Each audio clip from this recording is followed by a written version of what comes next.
pada kesempatan siang ini kita masih diberikan kesempatan untuk berkumpul di dalam aula ini. InsyaAllah mudah-mudahan kita niatkan ini menjadi amal kebajikan dan kebaikan bagi kita. Amin ya rabbal alamin. Salawat serta salam Nabi kita Muhammad SAW. Mudah-mudahan kita bisa mencontoh beliau, menjadikan beliau sebagai suri tauladan kita dalam kehidupan dan berkehidupan sehari-hari.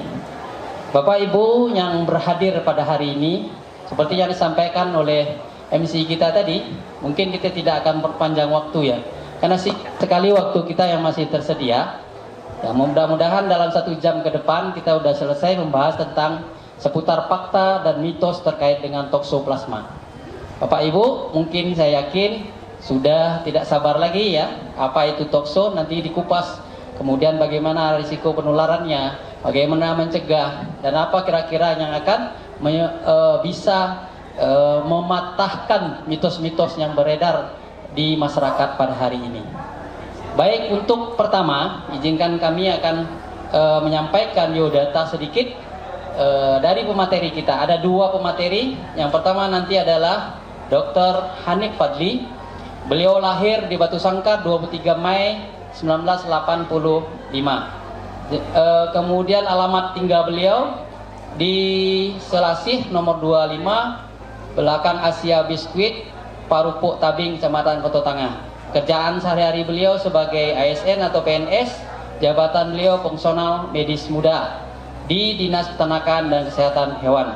Nomor HP beliau 081328625254. Kemudian beliau riwayat pendidikannya S1 dan dokter hewan beliau itu dari UGM. Kemudian riwayat pekerjaan beliau dari 2009 ya, pernah menjadi technical service atau support ya di PT Romindo Jakarta. Kemudian dari 2010 sampai sekarang beliau sebagai PNS di Dinas Peternakan Kesehatan Hewan. Nah, kemudian pemateri kedua kami, mungkin biar sekalian saja ya, adalah Dr. Hewan Yulia Erika. Beliau beralamat di Jalan Aru Indah Mulia RT 02 RW 11 nomor 17 Kubu Dalam Perak Karakah, Padang Timur, Sumatera Barat. Beliau lahir pada tanggal di Padang 17 Juli 1986. Toksoplasma di masyarakat ini kita mengenal selama ini atau masyarakat awam kebanyakan mengidentikan tokso ini dengan virus. Sedikit-sedikit tokso itu virus. Tokso itu misalnya virus dari kucing dan menyebabkan kemandulan. Nah, kita akan bedah sekarang secara benar-benar secara keilmuannya itu tokso itu apa sih. Nah, mungkin sedikit gambarannya Bapak Ibu ya semuanya. Toksoplasma itu sebenarnya bukan virus, tapi merupakan parasit. Ini mungkin slide-nya bisa dilanjut Pak. Ya, toksoplasma itu dia bukan virus, tapi sebenarnya adalah parasit, di mana parasit ini bersifat zoonosis. Nah, nama parasit tokso ini adalah Toxoplasma gondii, nama ilmiahnya. Nah, kemudian selanjutnya toksoplasma ini bisa ditemukan hampir di seluruh jaringan tubuh, kecuali pada sel darah merah atau eritrosit. Nah, kemudian apa saja sih yang bisa terinfeksi tokso? Hampir semua makhluk hidup yang berdarah panas itu bisa terinfeksi tokso. Mulai dari manusia, hewan peliharaan, hewan ternak, bahkan unggas pun juga bisa terinfeksi tokso, seperti itu. Cuman memang kucing ini adalah salah satu hewan yang merupakan tempat terjadi pembiakan tokso secara seksual, atau pembiakannya itu hospes utamanya ada di kucing, kira-kira seperti itu. Makanya mungkin kucing selama ini disalahkan. Padahal hampir semua makhluk hidup berdarah panas itu bisa terinfeksi tokso. Nah, di sini saya mencontohkan proses bagaimana bisa makanan atau minuman itu tercemar oleh toksoplasma itu. Kalau di manusia itu contohnya pertama adalah ketika kita makan makanan daging yang tidak dimasak secara sempurna. Nah, ini banyak sekali terjadi kasus tokso pada daerah-daerah maju, contoh makan sushi atau makan steak yang setengah matang. Nah, kebetulan dagingnya itu sudah ada toksonya, akhirnya manusia terinfeksi.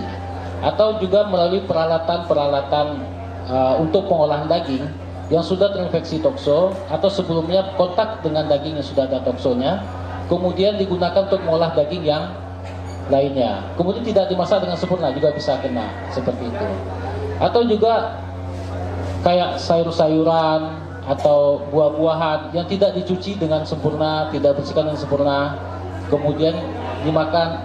Kalau seandainya sudah ada kontaminan tokso di sana, itu maka manusia pun juga akan bisa kena, atau makhluk hidup yang memakan kontaminan tersebut juga akan kena. Nah selanjutnya itu yang paling ditakuti oleh para cat lover atau pecinta kucing itu salah satunya adalah feses dong. Jadi feses kucing yang sudah terinfeksi tokso, ketika si pemilik membersihkan feses tersebut, kontak dengan tangan, kemudian tanpa mencuci tangan, langsung ngemil makanan atau makan, nah otomatis dia akan kena juga seperti itu. Ini contoh-contohnya. Jadi mungkin bisa kita garis besar itu ada 3 dong. Bagaimana tokso tadi masuk ke dalam tubuh. Pertama itu dari bahan makanan yang tidak dimasak dengan sempurna. Kemudian dari sayur-sayuran. Kemudian yang ketiga itu memang dari feses kucing yang mengkontaminasi makanan atau tangan kita. Saya lihat ada 3 poin besar tadi kalau bagaimana manusia terinfeksi. Nah kemudian bisa dilanjut lagi Pak. Next. Nah ini transmisi penularan. Di sini saya pengen menjelaskan atau menekankan lagi bahwa toksoplasmosis itu dia menularnya melalui via makanan atau melalui saluran pencernaan. Melalui perantaranya adalah bahan makanan, baik itu daging atau mungkin sayur-sayuran atau mungkin material lainnya yang sudah terinfeksi kemudian tertelan oleh kita atau makhluk hidup lainnya, maka dia akan menular seperti itu. Nah kemudian selanjutnya saya mungkin bisa menggambarkan bagaimana siklus hidup tokso tersebut di manusia atau di hewan lainnya. Mungkin bisa dilanjut lagi Pak. Nah ini adalah siklus, enggak sambil duduk aja. Kita kan santai ya Dok ya. Nah ini bagaimana siklus hidup tokso. Pertama itu ini yang kita bilang tadi adalah kucing memang adalah hospes utama atau hewan target utama dari toksoplasma. Nah kemudian dari kucing ini terjadi proses pembentukan gamet atau dikenal juga dengan istilah pembentukan fase seksual, perkembangan dari toksoplasma ini. Nah kemudian selanjutnya dari kucing tersebut, dari kucing terinfeksi, baik lagi Pak, tetap ini dulu. Selanjutnya dari tinja kucing yang terinfeksi tadi, ketika dia dilepaskan ke alam atau ke lingkungan, mungkin akan ada yang termakan oleh tikus atau mungkin juga mencemari rumput dan lain-lainnya, atau bisa kontak langsung dengan manusia yang mengurus kucing tadi atau melihara kucing tadi. Nah, di sini apabila maaf saya berdiri aja Dok ya. Nah, di sini kalau seandainya feses yang ada tokso tadi itu dia mengontaminasi rumput, kemudian kebetulan termakan oleh sapi atau ternak lainnya, nah otomatis di dalam tubuh sapi atau hewan lain tersebut akan berkembang toksoplasma. Nah kemudian juga pada manusia, ketika kita mengkonsumsi daging yang berasal dari sapi atau kambing atau domba yang sudah ada tokso tersebut masuk ke tubuh manusia melalui pakan yang tidak dimasak secara sempurna. Nah kemudian selanjutnya di manusia akan terjadi infeksi. Nah kemudian juga yang paling kita takutkan itu adalah infeksi janin atau pada ibu hamil. Mungkin bisa dilanjut. Nah kemudian ini yang sering Dok, yang mitos ini mungkin yang perlu kita tekankan lagi. Mungkin kita bisa diskusi lebih banyak nanti tanya jawab tentang mitos toksoplasma ini. Jadi di masyarakat selalu diidentikan memelihara hewan peliharaan seperti kucing itu yang paling ditakutkan adalah bulunya. Jadi banyak di masyarakat itu mitosnya pelihara kucing, bulu kucing itu bisa menyebabkan kemandulan. Padahal tidak. Nah, karena bulu kucing tersebut tidak menularkan toksoplasma. Karena penularan toksoplasma itu seperti kita bahas pada slide sebelumnya, tidak menularkan secara langsung berdasarkan kontak langsung, tapi melalui rute pencernaan dulu. Nah, kemudian juga banyak yang mengatakan bahwa kucing itu penyebab utama tokso pada manusia. Nah kalau kita lihat bagan penularan atau siklus hidup tadi, itu tidak hanya kucing, dari daging bisa, dari sayuran yang terkontaminasi juga bisa gitu. Nah kemudian selanjutnya mitos yang sering juga terjadi di masyarakat itu adalah bahwa semua kucing itu ada tokso katanya. Padahal tidak semua kucing ada tokso. Hanya mungkin beberapa kucing atau kucing liar yang memang makan sembarangan, akhirnya juga ada tokso di badannya, seperti itu. Nah, kemudian untuk fakta mungkin yang harus kita tekankan atau kita sampaikan adalah bahwa sebenarnya memang toksoplasma ini adalah penyakit yang berbahaya, bisa menyerang semua makhluk hidup. Terutama di manusia, bahayanya adalah bisa menyebabkan keguguran dan gangguan janin. Dalam artian janinnya lahirnya cacat. Nah, biasanya keguguran kadang bisa terjadi di semester ketiga kebuntingan. Nah, kemudian selanjutnya toksoplasma ini apabila tidak diobati itu akan bisa terjadi keguguran yang berulang pada ibu hamil. Nah, ini yang fakta sebenarnya. Kemudian selanjutnya itu, kalau seandainya Bapak Ibu atau para cat lover atau pencinta hewan memelihara kucing dengan baik, dengan sehat, itu tidak akan terinfeksi tokso. Kira-kira seperti itu. Mungkin poin yang ketiga ini yang ingin kita deliver kepada masyarakat. Nah, selanjutnya Pak, slide-nya. Nah, untuk diagnosa laboratoris mungkin nanti banyak ditambahkan oleh Dr. Lydia ya. Nah, kemudian untuk pencegahan tokso, singkat saja mungkin inti utamanya adalah bagaimana kita menghindari bahan makanan terkontaminasi oleh oocysta atau bentuk dari kuman tokso tadi. Nah, pencegahannya adalah yang pertama adalah bahan makanan yang berasal dari daging hewan harus kita masak dengan sempurna. Nah, kemudian bagaimana sayur-sayuran, kalau kita makan lalapan itu harus dicuci sempurna dulu.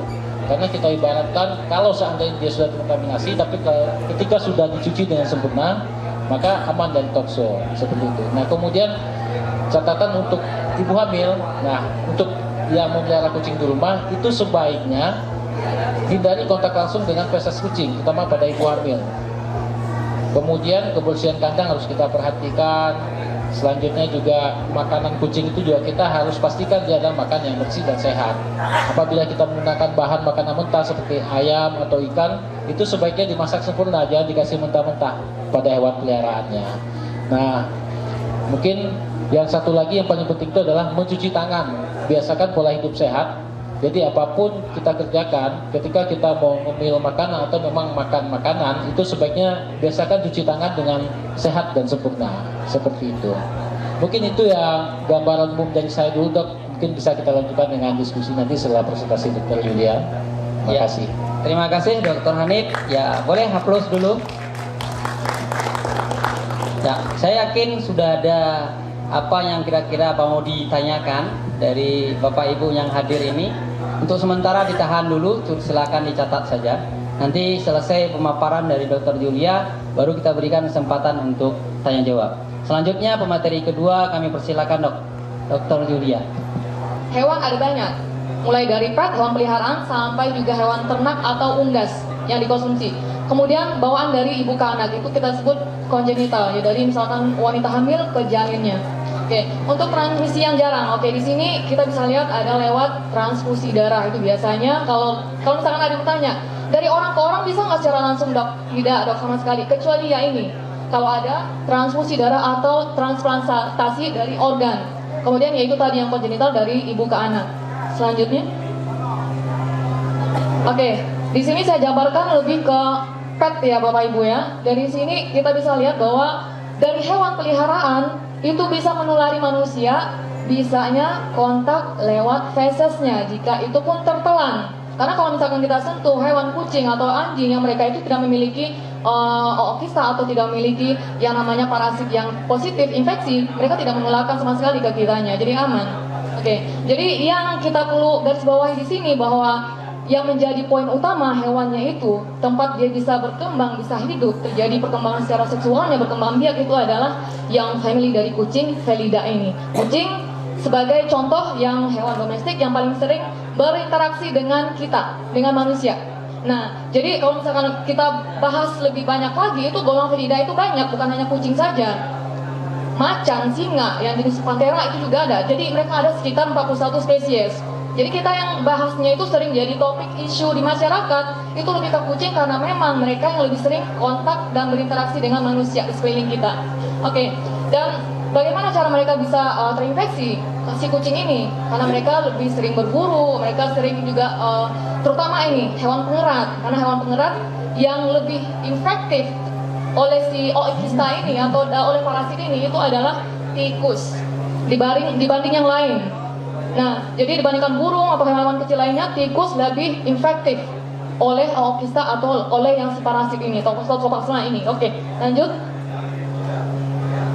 Oke, untuk yang inangnya itu sendiri yang kita bahas di sini, mungkin saya bisa gambarkan secara lebih analogi umumnya itu bahwa ada yang namanya inang, dia itu tempat bisa terjadi perkembangan secara seksual, lebih berkembang biak untuk jumlah yang banyak. Itu kita sebut dengan inang definitif, yaitu si kucing atau yang family dari Felida ini. Terus ada lagi yang namanya inang perantara. Di inang perantara ini nanti itu biasanya lewat hanya dia berada dalam fase istirahat saja kebanyakan. Nah, itu adalah hewan-hewan atau mamalia, termasuk bisa di dalamnya itu lingkup yang homoiterm atau hewan berdarah panas. Nah, termasuk manusia juga di sini. Oke, di kucing itu terjadi yang namanya fase perkembangan bukan hanya secara seksual tapi juga secara aseksual. Itu kelebihannya kenapa diciptakannya kucing. Dia punya kelebihan bisa terjadi perkembangan si toxo ini secara seksualnya juga aseksualnya. Sementara kalau misalkan yang manusia itu lebih ke fase bukan manusia aja, yang homoiterm itu fase lebih ke dia incest saja atau tidak aktif, fase istirahat. Oke, lanjut. Oke, ini mungkin sedikit complicated kalau misalkan dibaca sama masyarakat. Ini apa sih ini dok? Ini ribet banget ini dok. Iya, ini saya lebih paparkan untuk karena di sini juga banyak kolega teman dokter hewan. Jadi untuk bisa menggambarkan ini gambaran kalau misalkan terjadi perkembangannya itu seperti apa sih kalau misalkan di kucing.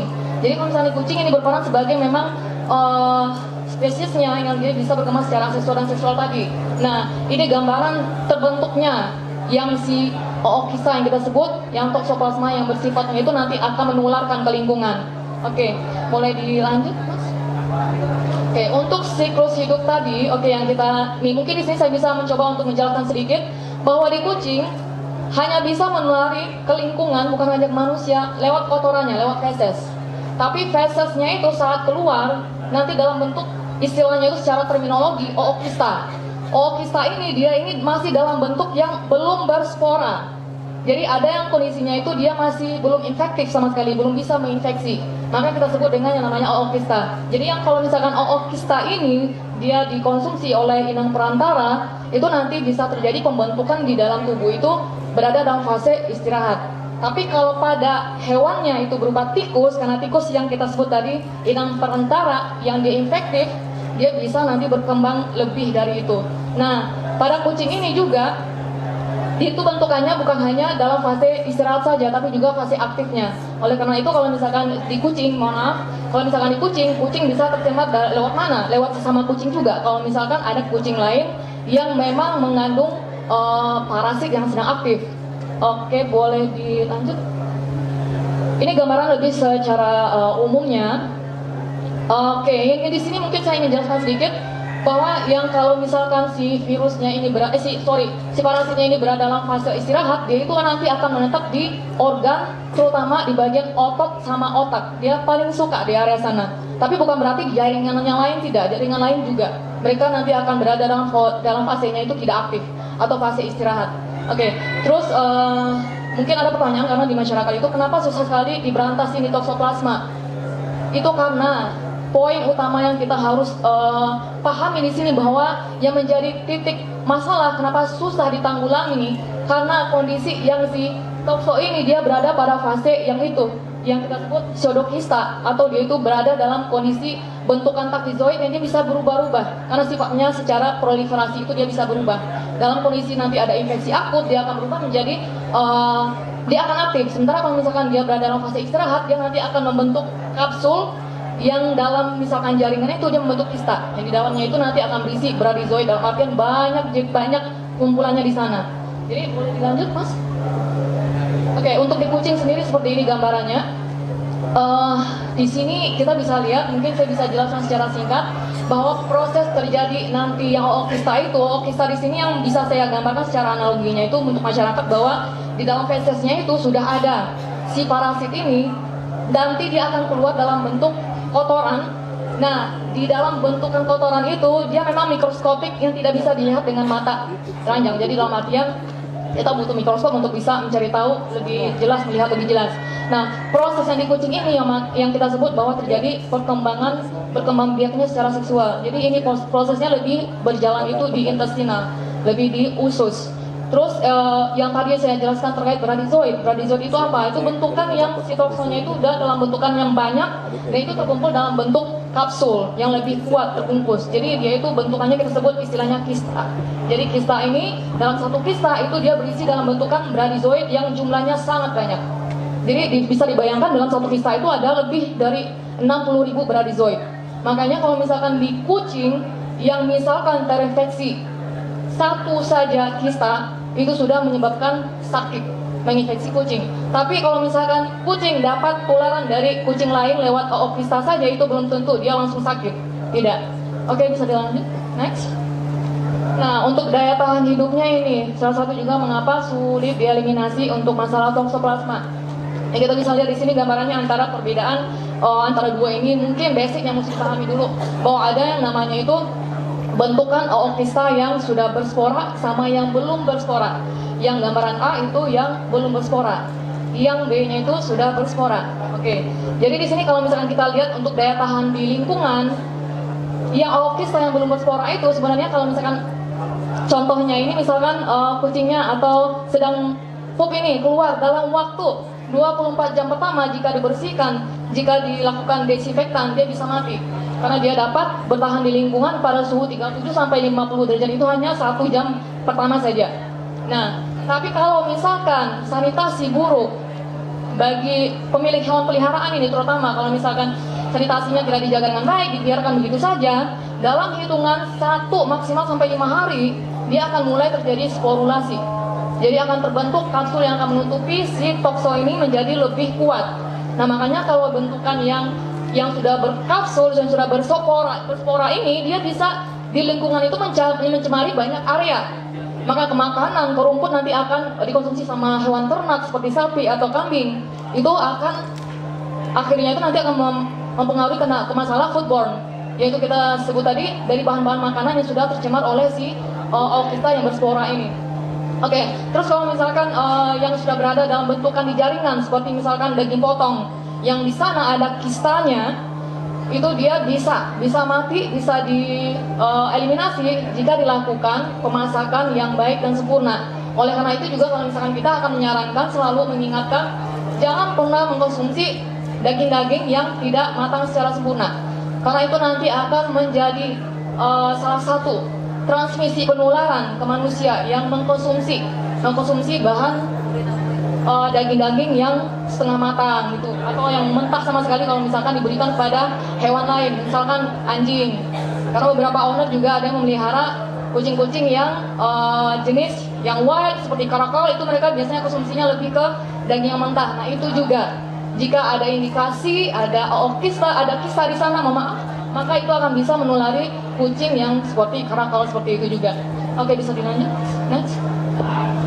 Oke, ini mungkin banyak pertanyaan mungkin bisa nanti hadir terkait toksoplasma di hewan, bahkan juga di ternak ke manusia. Jadi ini ada, mungkin nanti kita bisa masuk ke sesi tanya jawab, tapi secara lebih singkatnya aja mungkin saya bisa bantu jelaskan sedikit ya Bapak Ibu ya, bagaimana cara penularan tokso ke hewan peliharaan dari manusia. Ya, itu tadi lewat kotorannya yang jika memang terindikasi infektif memiliki tokso di kotoran tersebut. Oke, selanjutnya.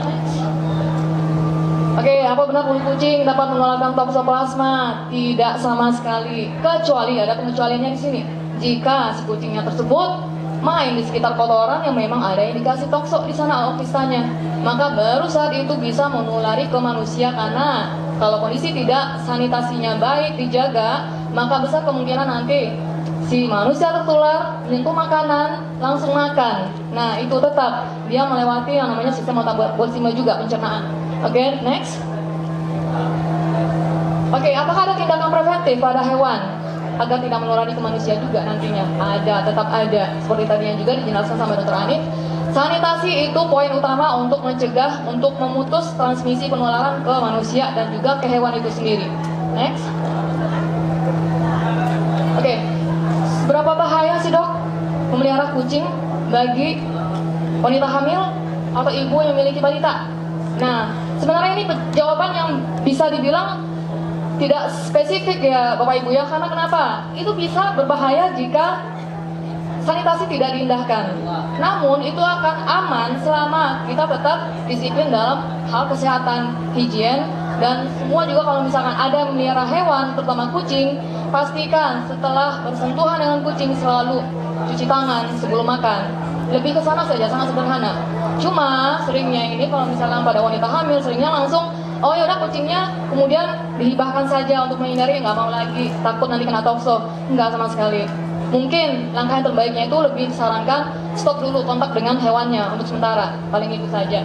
Oke, terus selanjutnya, oke, bagaimana tingkat infeksi prevalensi toksoplasma pada kucing ini berdasarkan data yang lebih ke umumnya secara literaturnya ya Bapak Ibu ya, itu memang cukup tinggi, itu sampai 40%. Kalau di manusia itu sendiri memang juga hampir sekitar 40% juga. Itu data kalau misalkan nasionalnya kita. Data yang dari luarnya juga itu berkisar antara 30% pada kucing dan hampir 50% pada manusia. Karena ini masalah toksoplasma bukan masalah lokal tapi global, dimanapun, baik di negara tropis ataupun di negara 4 musim. Oke, terus nah ini tadi yang saya mesti kasih catatan di sini satu yang paling penting. Fase yang tadi kita sebut bradyzoid itu, dia itu lebih infektif, gampang menginfeksi kucing. Nah, sementara yang fase oofisa yang kita sebut yang di dalam feses, di dalam kotoran itu, dia itu lebih infektif pada hewan perantaranya itu yaitu tikus, bukan yang lain. Kalau yang lain itu seperti ruminansia atau poultry, dia itu lebih dalam kondisi untuk nanti menjadi fase istirahat di sana. Oke, next. Oke, bagaimana cara mengetahui kucing dan manusia terinfeksi toksoplasma? Nah, ini memang lebih ke pemeriksaan laboratorium. Kita disarankan juga untuk yang paling penting untuk yang hewan peliharaan sudah ada sekarang test strip. Jadi itu sederhana sekali, bisa langsung dilakukan pemeriksaan dalam 5 menit saja kita bisa dapat hasil. Cuma kadang pemeriksaan yang rapid test tidak selalu memberikan hasil yang betul-betul positif. Jadi untuk yang lebih akuratnya lebih disarankan untuk pemeriksaan yang serologi nantinya. Ini beberapa uji yang bisa dilakukan yaitu serologi. Feses dilakukan pemeriksaan secara mikroskopik bisa dilakukan juga. Contohnya misalkan kucingnya dibawa nanti ke dokter hewan. Oke, nanti akan dilakukan pemeriksaan secara mikroskopik untuk bisa melihat ada oofisanya apa tidak. Oke, terus pemeriksaan darah juga memang harus dilakukan. Ini biasanya nanti akan bisa dapat gambarannya secara sederhananya juga bisa terlihat. Ada gambaran anemia yang sedang pada si hewannya. Oke, pada 50% kasus nih, pada kucing yang berat, dia akan menunjukkan nanti hasilnya itu leukopenia, yaitu neutrofilnya akan turun, limfositnya juga akan turun.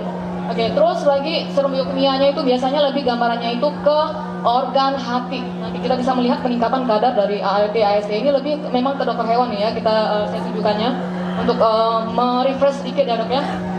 Oke, terus ini yang toksoplasma test itu di manusia katanya juga sudah ada. Saya sudah cek juga ada, cuman belum terlalu umum. Lebih banyak itu memang lebih disarankan untuk pemeriksaan ke serologi. Nah, oke lanjut. Oke, apakah ada pengaruh tokso terhadap janin pada hewan peliharaan yang sedang hamil? Iya, memang ada Bapak Ibu. Jadi kalau misalkan secara kongenitalnya di saat si induknya lagi hamil, memang itu besar kemungkinan nanti janinnya lahir mati. Atau misalkan pun ada yang survive kittennya, biasanya itu kondisinya sangat buruk. Bisa anoreksia, bisa demam tinggi. Karena itu cuma yang perlu kita garis bawahi di sini, simptomnya atau gejalanya itu tidak selalu terlihat. Bahkan itu juga tidak secara spesifik gejala yang nampak itu secara fisiknya, pemeriksaan fisiknya. Oke, terus kalau misalkan pada indukan yang hamil, pada indukannya bukan anaknya, itu biasanya terjadi keguguran rata-rata. Oke, gangguan juga ini kalau misalkan ada yang punya hewan peliharaan, mungkin bisa dilihat nanti ada gangguan seperti sarafnya tampak tidak baik. Seringnya itu pada area kepala, inkoordinasi. Jadi tidak terlihat seperti kucing normal. Itu salah satu juga tanda-tanda dari kalau misalkan pernah terinfeksi dari si tokso, dan itu sudah mempengaruhi secara fisiknya. Itu bisa diterapi dok. Kalau misalkan sudah permanen tidak bisa diterapi lagi. Jadi dia akan seterusnya seperti itu. Mungkin hanya bisa dilakukan rehabilitasi untuk mengurangi saja supaya tidak makin berat mempengaruhi kondisinya si hewannya itu. Oke, untuk masalah okular lebih ke mata itu memang terlihat juga biasanya itu ada masalah uveitis sama iridinitis, lebih ke sana. Oke, lanjut. Apakah toksoplasma selamanya berada di tubuh kucing yang terinfeksi? Ini mungkin nanti satu hal yang memang harus dipertegas lagi ke masyarakat. Saya harus sampaikan bahwa itu memang iya. Jadi kita tidak bisa mengatakan bahwa toksoplasma nggak bisa selamanya di sana, dia akan keluar sendiri. Enggak. Dia akan tetap ada di sana. Kenapa?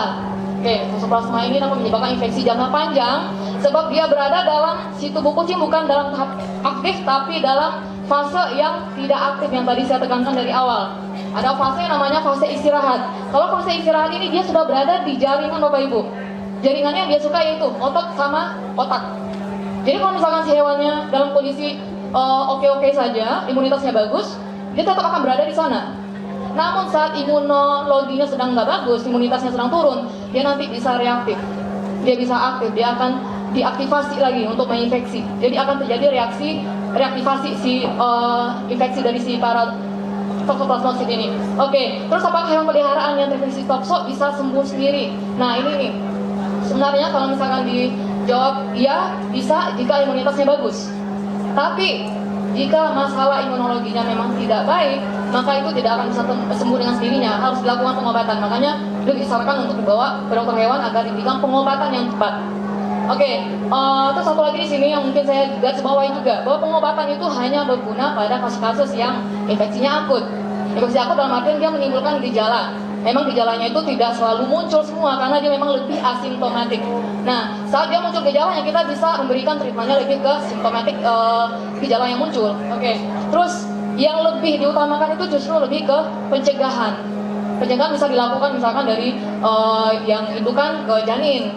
Nah, makanya kenapa kalau misalkan perempuan lebih diutamakan melakukan pemeriksaan tokso sebelum program kehamilan. Untuk menghindari supaya jangan ada nanti penularan dari ibu ke anak, ke janin. Oke. Terus satu lagi, juga pengobatan itu lebih, yang ini tadi saya bilang, bahwa ini lebih untuk mencegah supaya tidak reaktivasi si parasitnya ini. Oke, boleh lanjut? Apakah sudah ada vaksin tokso untuk hewan peliharaan, Dok? Belum ada Bapak Ibu. Terus kapan pemilik hewan harus membawa petnya ke dokter? Oke, ini lebih ke secara umum yang bisa saya gambarkan Ibu ya. Kalau untuk kondisi hewan yang sehat baik-baik saja itu setiap 1 kali per 6 bulan lebih disarankan. Dan cuma memang akan selalu disampaikan juga sama dokter bahwa lakukan pemeriksaan rutin tiap bulan lebih diutamakan. Karena yang ada yang namanya pemberian obat kutu sama obat cacing itu bulanan. Bukan sekali 3 bulan, bukan sekali 6 bulan. Karena kita tinggalnya di negara tropis. Tropis, area kelembapan dan suhunya itu sangat disukai oleh parasit. Makanya kalau misalnya ada lagi yang bilang setiap 3 bulan dikasihnya, tidak sama sekali. Oke, terus kalau misalkan kita, memang kita lebih diutamakan untuk beberapa bulan pertama harus sering dilakukan pemeriksaan dulu karena mereka juga mengikuti nanti tahap yang namanya vaksinasi. Nah itu kenapa kalau misalkan pemberian pengobatan atau kapan check up yang harus lebih disarankan kepada hewan, itu kita lihat mereka papi atau dewasa. Jadi kita lihat dari kondisi masing-masing mereka juga. Oke, terus bagaimana mencegah supaya hewan peliharaan terhindar dari tokso? Ya, seperti tadi yang dari awal sudah kita jelaskan, hindari pemberian pakan mentah terutama. Kalau misalkan hewan peliharaannya misalkan kucing-kucing besar, itu hindari jangan beri pakan yang mentah. Tapi makanya emang lebih utamanya itu, Dok. Iya, dimasak aja dulu. Jangan dikasih yang mentah-mentah. Kalau enggak nanti risikonya ditanggung sendiri. Oke, lanjut. Ini sudah yang terakhir. Nanti. Oke, ini referensinya. Cuma nanti mungkin ada kemarin saya mau sisipkan satu. Ini terkait lebih ke sayanya ini. Sebelum ini saya melakukan uji sendiri untuk diri sendiri. Karena sebagai praktisi yang tiap hari kontak dengan hewan peliharaan, ada nggak kemungkinan toksonya positif? Alhamdulillah 2017 saya melakukan tes yang pertama itu negatif.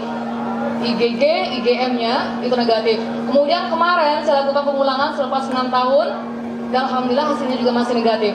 Jadi kalau misalkan nanti ada lagi yang kambing hitamkan kucing sebagai ini penyebab tokso positif atau di wanita seperti ini, itu tidak sama sekali. Atau buktinya setiap hari saya bertemu dengan anjing kucing alhamdulillah masih aman sejauh ini. Nah cuman ya itu penularan lebih besar itu lebih lewat faktor makanan. Oke, mungkin sekian aja dari saya Bapak Ibu, dan selanjutnya mungkin nanti kita bisa bahas di sesi tanya jawab. Yang kami tanyakan, yang pertama tadi udah dijelaskan sebenarnya kalau misalnya tanda-tandanya kucing itu membawa parasit untuk tokso, itu tanda-tanda tadi kan hanya mungkin kepalanya dan sebagainya, mohon dijelaskan lebih jelas sehingga kita bisa melihat terutama untuk kucing ini kan di masyarakat sangat banyak sekali. Kemudian yang kedua, apabila anak-anak kami itu ada yang kena parasit, ya mungkin dia mainan dengan ada pasir di mana untuk yang kena kotorannya khususnya kucing. Itu kalau yang ibu hamil kan jelas ya untuk janinnya. Tetapi kalau misalnya untuk anak-anak yang sepermainan, itu gimana tanda-tandanya? Mungkin itu dulu ibu yang kami tanyakan. Tadi yang saya dengarkan tentang toksoplasma, karena ini adalah termasuk zoonosis yang bisa menularkan termasuk pada manusia. Bagaimana kalau di rumah juga pelihara kucing, walaupun sudah kita vaksin macam-macam, namun bergelutnya setiap hari dengan anak-anak. Gimana tentang penularan seperti misalkan karena ini saya takut ya, tapi bisa menimbulkan tidak ada depan berpengaruh pada kehamilan. Jadi untuk menghindari itu, ini mohon dijelaskan ibu, karena anak-anak ya termasuk menah itu tiap hari berduel dengan kucing dan lain sebagainya. Walaupun sudah kita sanitasi kadang bagus, makanan juga sudah, ini yang kita takutkan. Terima kasih. Assalamualaikum warahmatullahi wabarakatuh. Waalaikumsalam warahmatullahi wabarakatuh. Perkenalkan, nama saya Muhammad Bubro dari Lumajang, khususnya di kontingen Jawa Timur. Baik, saya hanya bertanya sedikit saja, karena kan saya juga termasuk peternak domba. Jadi yang saya takutkan ini untuk penularan terkait dengan yang sudah diterangkan oleh dokter tadi.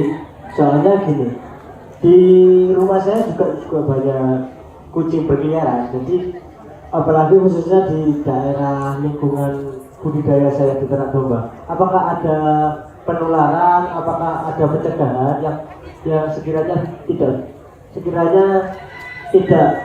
menulari hewan ternak saya gitu. Untuk terkait dengan kucing sendiri kan namanya juga kucing, akan agak sulit dibilangin. Tiba-tiba tidur di tempat makan di ternak domba saya, terus tiba-tiba berkumpul di ternak domba saya. Apakah ada cara pencegahan untuk pencemaran tersebut? Pada manusia atau hewan lainnya itu tidak ada gejala klinis yang benar-benar patogenosis atau gejala klinis yang benar-benar pasti kelihatan seperti ini pasti tokso, enggak ada, karena sifatnya seperti dijelaskan Dr.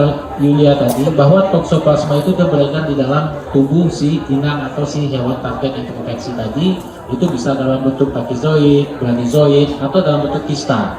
Nah, kebanyakan itu muncul gejalanya ketika sudah dalam bentuk kista, apalagi kalau kistanya sudah banyak. Makanya gejala seperti ada kebutaan ketika kista itu sampai ke mata.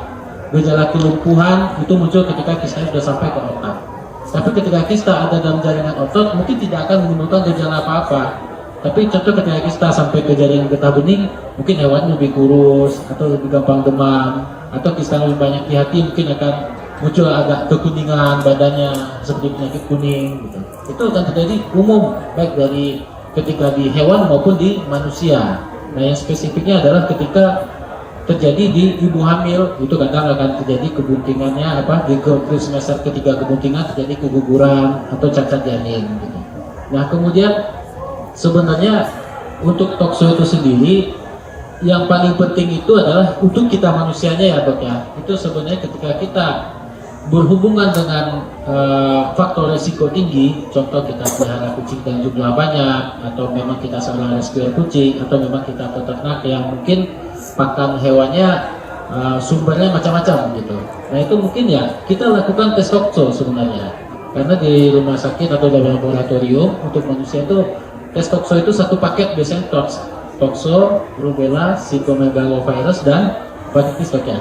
Nah, jadi herpes virus. Nah, itu satu paket biasanya dilaksanakan tes tersebut. Itu yang penting. Nanti akan dilihat apakah imunoglobulinnya akan positif, apa IgG-nya saja yang positif, atau imunoglobulin MUN saja yang ikutan juga positif, seperti itu. Itu akan memetakan nanti, oh ini infeksinya bersifat akut atau bersifat kronis. Jadi gejala klinis yang benar-benar patognosis atau benar-benar ketara itu tidak ada.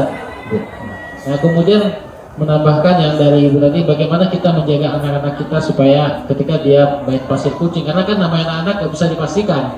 Ya, intinya kalau pesan yang tetap kami delivery kepada pemilik hewan sebagai dokter hewan praktisi itu adalah utamakan cuci tangan. Ketika kita sudah kontak dengan hewan peliharaan, bukan dulu yang kami delivery bahwa itu bahaya, enggak. Tapi adalah cuci tangan dulu, karena intinya adalah tangan. Ketika kita mau makan sesuatu, ketika tangan kita bersih, tidak ada kontaminasi baik itu dari feses atau lainnya yang sudah terkontaminasi oleh Oocysta toxo yang ada di feses tadi, kita cuci tangan bersih semua, Bu.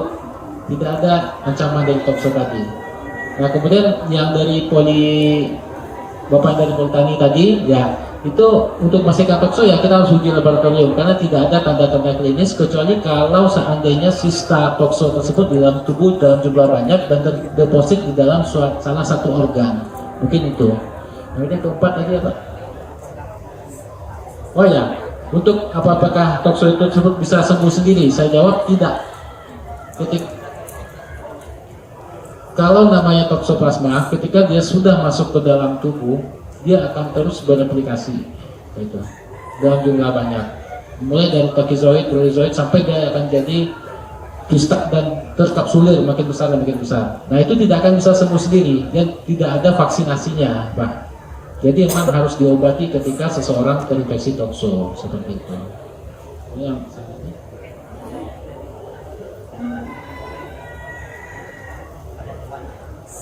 mungkin untuk hewan ternak faktor risiko sebenarnya tidak terlalu tinggi ya Bapak Ibu ya, karena kalau kita pernah bersentuhannya kan dengan lebih ke bahan makanan yang mungkin tercemar oleh toxoplasma tadi. Nah kalau untuk hewan ternak seperti biasa saja menurut saya nggak ada yang perlu dikhawatirkan, kecuali ketika kita untuk pribadi peternak itu sendiri ya rajin cuci tangan ketika mau makan sesuatu dan pastikan sanitasi makanan kita itu berada di tempat yang layak dan higienis. Mungkin seperti itu. Mungkin kalau untuk peternak itu lebih ke bahan pangan asal hewannya nanti, bukan dalam proses pengolahan bagaimana good farming practice-nya enggak, tapi lebih bagaimana sanitasi dan higiene bahan asal hewan tadi dalam bagaimana pengelolaan daging dan lainnya. Itu yang harus diperhatikan matang dengan sempurna. Mungkin itu yang bisa saya sampaikan. Ada tambahan dari Dr. Lydia nantinya. Oh iya, mungkin saya menambahkan sedikit dok dari yang mahasiswa ya Politeknik. Tadi apakah akan memiliki kekebalan terhadap toxo? Oke, mungkin di sini saya mencoba menganalogikan sedikit seperti ini.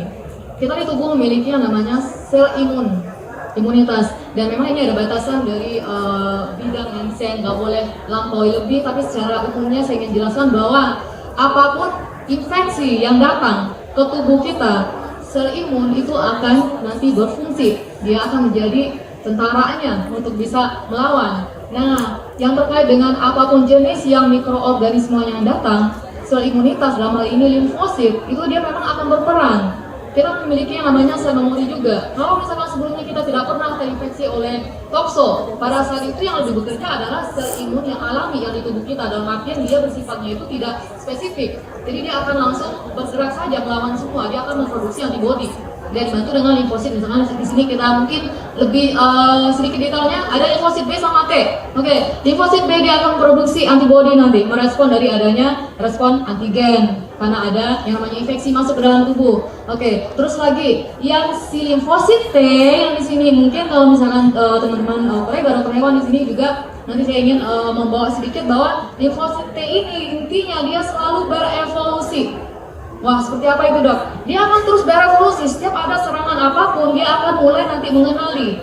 Cuman sebelum dia kenal, dia akan memasuki tahap dulu nanti yang mencoba dulu mengaktifasi yang namanya limfosit B. Ini loh ada antigen yang masuk, ini ada patogen yang masuk. Ayo keluarkan dulu antibodinya lawan. Terus nanti dia akan mencoba mengenali ini yang masuk ini antigennya apa sih, parasit kah, jamur kah, bakteri kah, atau apakah itu. Nanti dia akan mencoba mencari tahu dulu.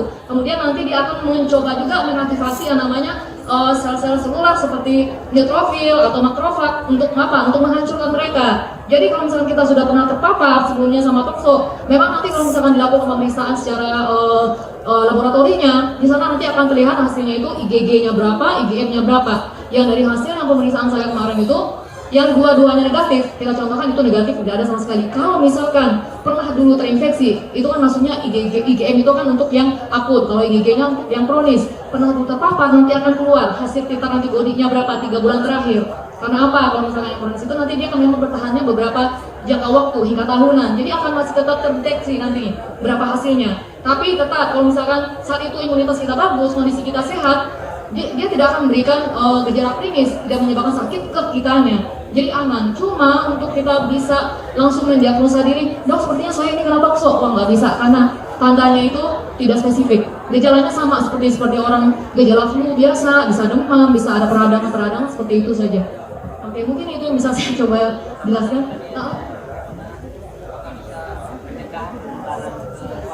Oh iya, ini mungkin juga yang bisa saya tambahkan sedikit, tadi juga sudah disampaikan sama Dr. Hanif. Jadi intinya sebenarnya begini ya Bang ya, kita memiliki hewan, kucing terutama, di saat dia membuang kotoran, kita nggak tahu nih kalau misalkan di peliharaannya itu outdoor, bukan di dalam rumah. Kalau di luar, dia pasti akan mencemari terutama tanah sama rumput-rumputan, apalagi kalau misalkan sebelahan sama ada kambing, ada domba. Oke, yang pertama yang mesti harus dipahami sama pemilik, memang sanitasi itu yang pertama. Pastikan selalu cek area pekarangan juga, bersihkan dari kotoran-kotoran kucing. Jadi yang pertama tadi saya sudah mention juga, sudah sampaikan bahwa yang dari kotoran kucing bentukannya itu visa yang belum infektif, belum bisa menginfeksi. Jika dibersihkan, dieliminasi kurang dari 24 jam.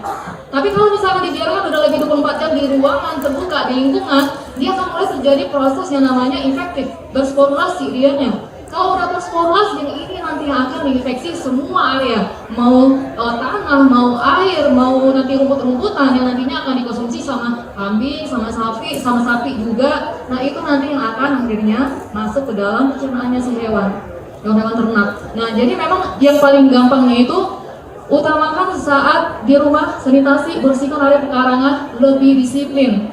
Yang kitanya juga kalau misalkan bersentuhan sama kucingnya, kita kan nggak tahu nih dia toksipositif bukan. Oke, saat sudah bersentuhan dengan anjing, kucing, apapun itu, pastikan selalu cuci tangan. Jangan langsung pegang makanan terus langsung makan, nggak boleh. Karena itu dia penularannya, transmisinya lewat kita makan setelah menyentuh hewan yang terindikasi ada visa yang efektif. Ya, jadi mungkin itu yang bisa saya sampaikan terkait penularan manusianya. Jadi yang lebih besar itu manusia lebih ke bahan pangan. Jadi kalau misalkan memang, misalkan di sini ada pertanyaan lain, kemungkinan kalau misalkan sapi saya, domba saya udah terinfeksi, gimana itu dok? Jadinya nanti kalau misalkan dijual, gimana nih mau hewan kan kurban nih, mau korban ini, nanti bisa menginfeksi manusia lain juga nggak? Iya, pasti mungkin ada kemungkinan untuk menginfeksi. Tapi yang jadi poin di sini lagi, bagaimana cara kita mengolah si dagingnya nanti? Karena kalau misalkan di daging, di otot itu kan di otot tuh, dia dalam bentuk nanti kan kristal yang ada memang brachiozoidnya di dalam. Nah, jadi pengolahan masing-masing individunya di sini yang kita tekankan agar memasak bahan-bahan pangan dari daging itu benar-benar masak, karena dia bisa hancur di suhu di atas 60 derajat. Jadi kalau misalkan masaknya separuh matang itu kayak yang bikin steak, rare, medium seperti itu, jangan. Berisiko besar kalau misalkan dagingnya itu ada kristalnya, kemungkinan besar akan tertelan. Jadi mungkin dari hal ini pada faktor konsumsi makanan memang lebih diperhatikan, jangan konsumsi pakan yang mentah atau setengah matang. Terus yang suka lalapan juga hati-hati juga, karena apa? Karena dari sayur-sayuran terutama yang kalau misalkan memang tercemar oleh si visa yang sudah berspora ini, besar kemungkinan akan menulari jika tidak dilakukan eliminasi dengan baik, nggak dibersihkan dengan baik. Jadi seperti itu aja Bapak Ibu. Baik, dari 4 pertanyaan tadi kira-kira ada yang belum terjawab dari pertanyaannya?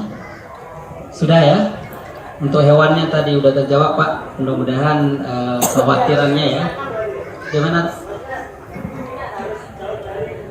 Nah ini apakah harus jauh kucingnya dari gudang pakan, dari tempat biasanya rumput kambing atau dombanya, kayak gitu? Bagaimana? Kalau untuk harus dijauhkan dari hewan ternak, kita nggak perlu sih Bang. Jadi yang perlu kita ingat di sini, karena kalau misalkan dia saat itu dia main sama kambing, kucing kan juga ada yang main sama kambing, sama sapi juga, sama hewan lain juga. Di saat itu dia sedang kondisi, ya, bukan ada feses atau kotoran di badannya, itu tidak akan menulari. Karena yang bisa memulai ke ternak itu saat mereka konsumsi, justru yang lebih kita khawatirkan nantinya itu yang konsumsinya itu minumnya, sumber air minumnya itu terkontaminasi tidak?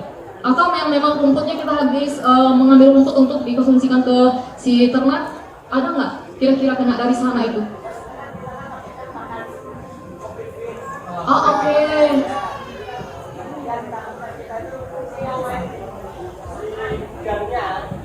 Yang main di gudangnya pakan dan akhirnya tidur di tempat pakan, tidur di salah satu bahan pakan, gitu.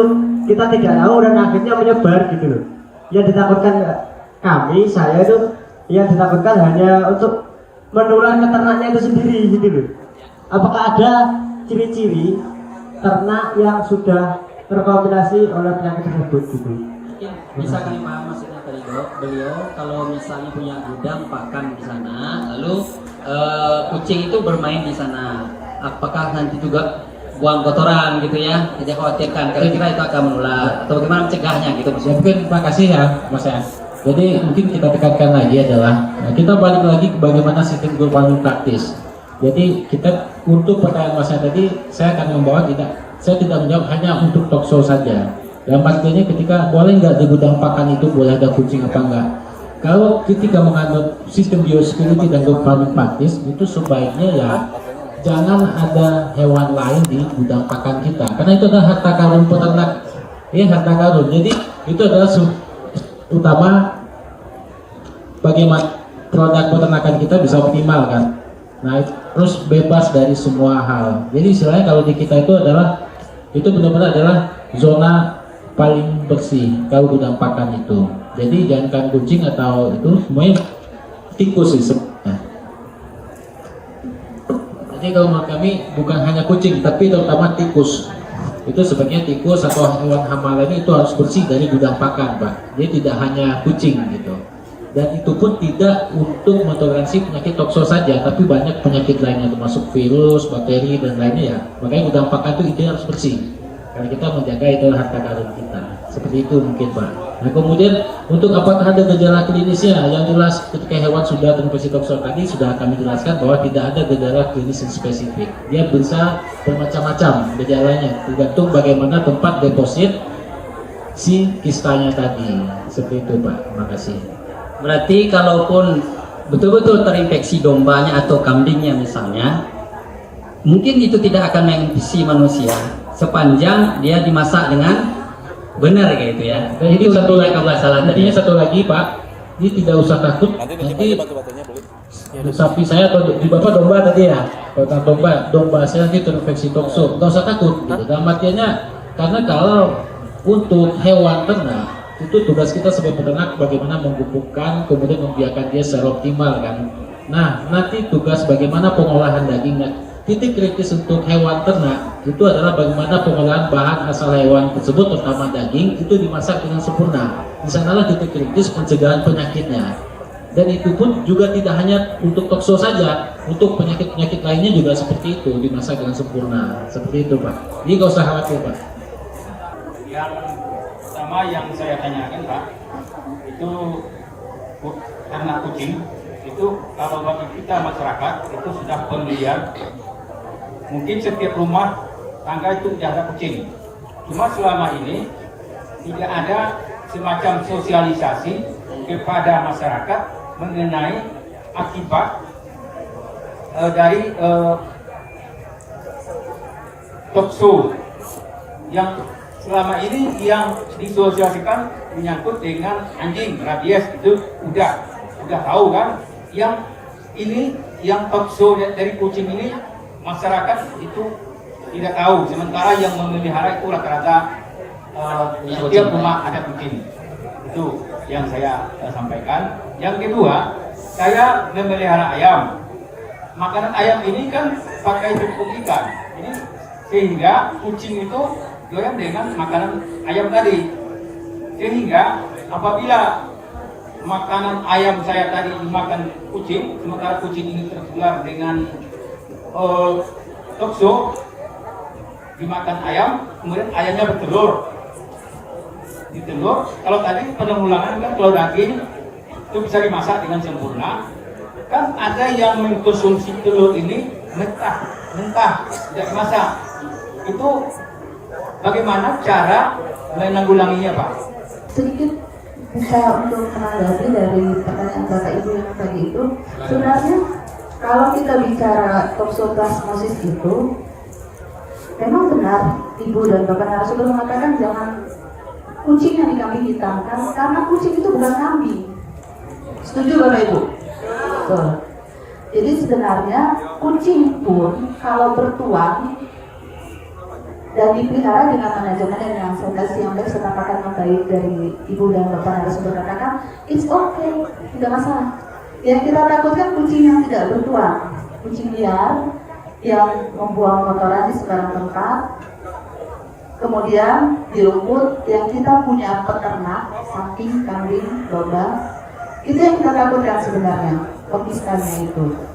Bagaimana kalau misalnya kambing, sapi sudah terkena? Dari penelitian kita, kambing itu Pak, untuk wilayah Lampung, 90% itu positif Toxoplasma gondii. Toxoplasma itu hanya satu, Bapak Ibu, hanya satu Toxoplasma gondii, tidak ada yang lain. Itu positif secara serologis, baik itu secara akut, IgM-nya maupun secara kronis, IgG-nya. Terus jadi pertanyaan, gimana nih dok? Kita punya kambing lain dalam satu kandang, kita punya sapi, ternak lain. Tidak usah khawatir Bapak Ibu, karena apa? Antar sapi ke sapi, kambing ke kambing tidak menular. Itu tidak menular, karena apa? Seperti yang dokter Julia katakan, dia sifatnya itu kista yang bersifat bradizoid, dorman. Dorman itu artinya tidur, istirahat. Nah, jadi kalau memang kambing kita terinfeksi, saya yakin nggak usah diperiksa Bapak Ibu, pasti banyak yang kena. Kenapa saya tidak anjurkan untuk diperiksa? Karena pemeriksaan serologis apalagi ELISA itu mahal. Satunya itu bisa sekitar 250.000, nggak sebanding toh ekonomisnya dengan kambing kita. Jadi kambing untuk penularan kita nggak usah takut. Kalau kambing kita sudah positif ke kambing lain itu tidak akan terjadi selama tidak ada organisme seperti dokter Yulia katakan dan dokter Adi katakan yang positif yang terinfeksi. Jadi ya saran yang paling bagus itu sudah tidak menjadi foodborne, karena sebenarnya Toxoplasmosis ini penularannya foodborne. Dia tidak aerosol, tidak udara seperti COVID, tapi dia sifatnya foodborne atau transplantasi organ. Apapun, transeter ya, seperti orang makan sate, daging kambing. Ya, kalau memang itu menjadi suatu habit, kebiasaan makan sate lengkap, sebenarnya it's okay, nggak apa-apa, selama kita melihat kambing atau ternak itu baik saja. Tetapi kalau memang yang baik sewajarnya dianjurkan, masaklah dengan susu trendsetter. Kalau di Pulau Jawa itu ada trendsetter itu, rasanya susu kambing mentah itu lebih bergizi, berarti ya susu yang dipasteurisasi atau dipanaskan. Itu salah Bapak Ibu. Itu hasil riset saya sendiri bahwasanya susu mentah itu kandungan gizinya itu sama dengan susu yang dipasteurisasi. 73 derajat Celcius selama 15 detik itu mati takizoidnya. Karena yang ada dalam susu itu takizoid. Takizoid itu adalah bagian dari fasenya si Toxoplasma yang aktif. Itu yang kita takut. Dan itu yang bisa menyebabkan guguran. Tapi kembali lagi dari kita melakukan riset, ibu hamil pun tidak selamanya itu menjadi keguguran. Kalau terjadi yang saya dengar, istri tidak hamil, itu belum tentu toxo Pak, karena toxo itu bisa hamil, tetapi abortus atau keguguran. Nah, oleh sebab itulah diperlukan adanya tulisan lengkap ikut touch yang kata dokter tadi katakan. Tapi itu memang 1 jutaan lebih Pak tulisan lengkap itu. Nah, sekarang di Balai Cadangan Lampung itu ada pengembangan kit Toxoplasmosis baru yang harganya jauh relatif lebih murah, tapi kita terbatas untuk pemeriksaan hewan karena tupoksinya itu veteriner ya Bapak Ibu, jadi kita tidak bisa merambah ke manusia ya. Itu kita punya kit tomat Toxoplasma modified hybridonasi. Jadi nanti kita bisa berkomunikasi lanjut untuk tomatnya, dan itu harganya murah gitu. Satu bradizoid itu yang satu kistanya itu ada 60.000 loh bradizoid di dalamnya itu. Jadi kalau misalkan kista ini bisa saya gambarkan seperti ini, seperti kapsul yang besar, isinya itu belum tentu mikroorganisme. Misalkan ada orang yang punya kista di hati, isinya cairan. Oke. Kalau yang dalam konteksnya kita Toxoplasma, yang kistanya ini isinya di dalam itu bradizoid bentukannya. Nah, jadi satu kista aja dikonsumsi, misalkan ada di otot, di dagingnya itu yang dikonsumsi sama si kucing, itu sudah bisa menginfeksi. Jadi aktif di kucingnya. Akhirnya apa yang terjadi? Saat kucingnya buang air besar, fesesnya itu ada kandungan oofistanya itu. Nah, makanya itu kenapa kita selalu bilang kalau misalkan saya secara praktisinya, selalunya kalau misalkan dikasih pertanyaan, dok, saya mau kasih pakan mentah, boleh nggak? Nggak boleh, saya bilang kayak gitu aja. Kenapa? Oke, kalau misalkan sanitasi di rumahnya belum disiplin, jangan, hindari. Tapi kalau misalkan mau resiko ini tertular nanti tokso, ya itu kembali kepada pemilik. Nah, cuma tetap kita akan mengutamakan jangan, hindari. Ini kalau misalkan terkait toksoplasma, sama seperti COVID ini, kita jangan takut. Tidak perlu takuti, tapi kita cukup waspada aja. Waspadanya itu lebih ke higien sanitasi, lebih itu saja berarti ya Kak Fania. Terus yang berikutnya, Dr. Ali mau atau saya dulu langsung? Oke.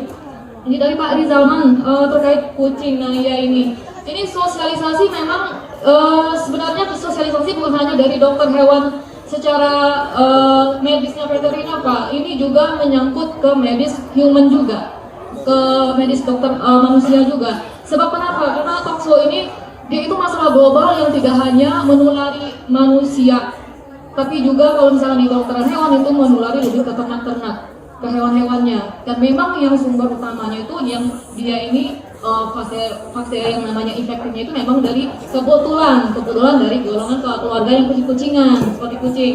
Nah, mungkin ini bisa saya sampaikan, ini tugas kita secara global, secara umum untuk saling memberikan informasi kepada tetangga, kepada orang terdekat dulu lah. Karena harapannya kalau misalkan balik dari sini nanti, saya berharap ini masyarakat terutama Bapak Ibu ini bisa menyampaikan dan meluruskan kesalahpahaman yang terjadi selama ini bahwa tokso satu pertama bukan virus. Oke, kita udah tahu sekarang tokso ini parasit yang golongan protozoanya, bagian yang protozoanya. Oke. Terus lagi, dia bisa menulari dari manusia ke manusia? Enggak, bukan dari manusia ke manusia, tapi lewat medianya ada.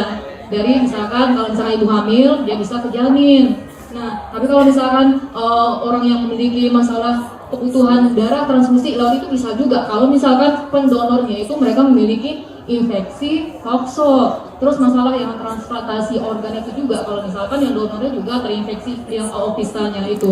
Nah, terus bagaimana cara kita untuk menyampaikan ke masyarakat untuk meluruskan terkait ini? Ya, itu memang berkelanjutan Pak. Setiap harinya, kalau misalkan ada lagi yang menyampaikan, bahkan takutnya ini kalau misalkan ada yang dari tenaga medis juga menyampaikan bahwa tokso itu virus, itu jadi masalah yang akhirnya apa? Kita sudah mencoba mengedukasi, tahu-tahu dari salah satu tenaga medis salah menyampaikan, itu jadi masalah yang riwah lagi kita untuk mengedukasi lagi. Jadi harapannya dari yang sedikit itu nanti bisa menyampaikan ke masyarakat lainnya bahwa itu bukan virus. Oke, yang satu. Yang kedua, ini bisa diobati, bisa, cuman yaitu bisa dieliminasi secara sempurna, memang itu belum.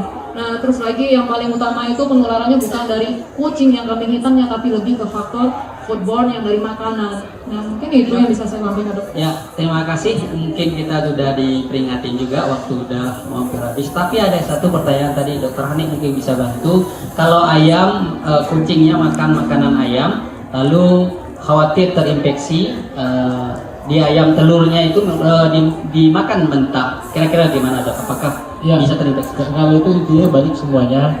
Kita kalau untuk makanan mentah, baik itu daging ataupun telur, itu pada prinsipnya tidak baik. Karena tidak hanya tokso saja yang kita takutkan, tapi juga ada penyakit lain seperti salmonella dan lainnya, Pak. Jadi itu sebaiknya dimasak dengan sempurna dulu, atau minimal telur separuh matang lah, gitu. Ya, jadi jangan memakan telur mentah karena banyak risikonya, tidak hanya tokso tapi juga salmonella dan lainnya itu juga bahaya untuk kitanya, untuk manusia yang memakannya. Kemudian sedikit tambahan sebelum kita tutup ya. Betul, ya. Tadi pertanyaan tentang dari KTNA dari Padang Pariaman tentang tetangganya tadi mungkin belum kita bahas ya. Tetangganya yang sudah berapa tahun tidak punya anak, itu dia juga pelihara kucing banyak. Sebenarnya harus diingat Pak, psikologinya rata-rata itu yang kita lihat adalah ketika keluarga tadi tidak punya anak, dia akan mencoba mencari sampingannya itu dengan pelihara hewan peliharaan biasanya, terutama kucing.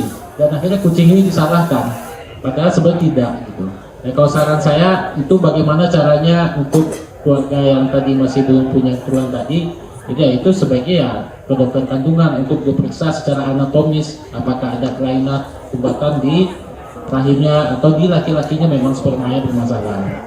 Kemudian nanti kalau memang diperlukan untuk uji TORS, dokter kandungannya pasti akan menyerahkan untuk uji toksoplasma. Mungkin itu Pak yang bisa kami sampaikan. Terima kasih. Terima kasih. Itu mungkin terakhir tadi agar tidak menjadi masalah ya, berkembang masih dituduh juga. Tadi Dr. Yulia Erika sebenarnya sudah menyampaikan beliau praktisi setiap hari, setiap saat bersentuhan dengan kucing, dan saya tahu berapa kucing yang berada di tempat beliau, dan alhamdulillah begitu diuji ternyata itu negatif semuanya. Jadi jangan dikambing hitamkan lagi ya Bapak Ibu ya.